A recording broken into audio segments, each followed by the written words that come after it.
INS9 news కి స్వాగతం. ఖమ్మం జిల్లా కల్లూరు మండలం పాత ఎర్రబోయినపల్లి, కొత్త ఎర్రబోయినపల్లి గ్రామాలను కలుపుతూ ఊర చెరువుపై గత 6 నెలల క్రితం 2 కోట్ల రూపాయల వ్యయంతో బీటీ రోడ్డు నిర్మాణం జరిగింది. అయితే ఆ బీటీ రోడ్డు నిర్మాణం 3 నాళ్ల ముచ్చటగానే మిగిలింది.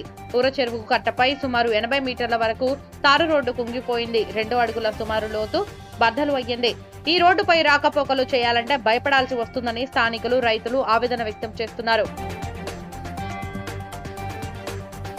గత సంవత్సరం ఆగస్టు 23 తేదీన బీటీ రోడ్డు ప్రారంభం చేసి ఈ సంవత్సరం ఆగస్టు 22 వరకు పూర్తి చేయాల్సి ఉంది. అయితే కాంట్రాక్టర్ PR డిపార్ట్మెంట్ జేఈలు కుమ్మకై 15 రోజుల్లో తారు రోడ్డు పోయటం పూర్తి చేశారని, అది కూడా తారు రోడ్డు పూర్తి చేయడానికి 6 mm నాసి రకం మెటల్లో సిమెంట్ కు బదులు యాష్ పౌడర్ వాడి బీటీ రోడ్డు నిర్మాణం చేపట్టి బిల్లులు చేపించుకున్నారని ఎర్రబోయినపల్లి గ్రామస్తులు, రైతులు ఆరోపిస్తున్నారు. బీటీ రోడ్డు పోసే ముందు గ్రావేలు తోలి రోలింగ్ చేయాల్సి ఉంది. అయితే అలా కాకుండా చౌడు మట్టి పోసి దానిపై 40 mm మెటల్ కు బదులు 6 mm మెటల్ వాడి దానిపై సిమెంట్ కు బదులు డస్ట్ పౌడర్ పోసి తూతూ మంత్రంగా బీటీ రోడ్డు పనులు పూర్తి చేశారు. దీంతో గత కొన్ని రోజులుగా కురుస్తున్న వర్షాలకు తారు రోడ్డు 2 అడుగుల లోతు 80 మీటర్ల పొడవు చెరువు కట్టపై రోడ్డు ధ్వంసమయ్యింది.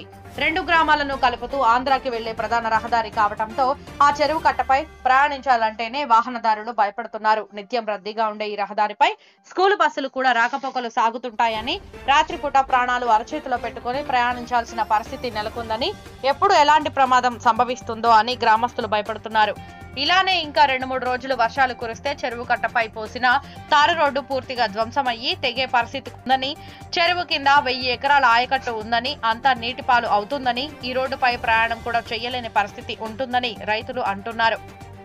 కాంట్రాక్టర్ తో కలిసి PRJE అవినీతికి పాల్పడి బీటీ రోడ్డును నాసిరకంగా నిర్మాణం చేపట్టారని, కాంట్రాక్టర్ అధికారుల నిర్లక్ష్యం, అవినీతికి మేము బలి కావాల్సి వస్తుందని గ్రామస్తులు, రైతులు ఆవేదన వ్యక్తం చేస్తున్నారు.